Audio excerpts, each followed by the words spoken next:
sinita kami ng gwardya. Siyempre naman, liit ko po talaga eh. Ma'am, saan po kayo?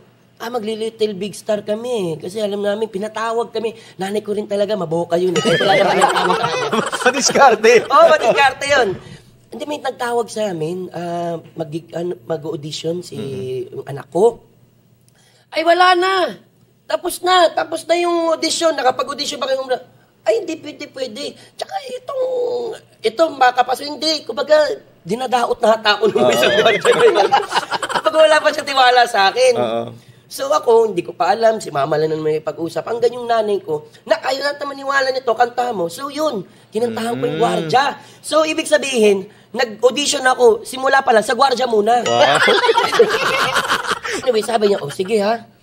Sige, marunong ka pala kumanta. Sige, tuloy na po. Anong message mo doon sa gwardya ngayon kung nanonood siya? Naku, maraming salamat po sa pagpapatuloy ha. Kasi kahit papaano, kung hindi mo ko pinatuloy doon, siguro wala akong karir ngayon.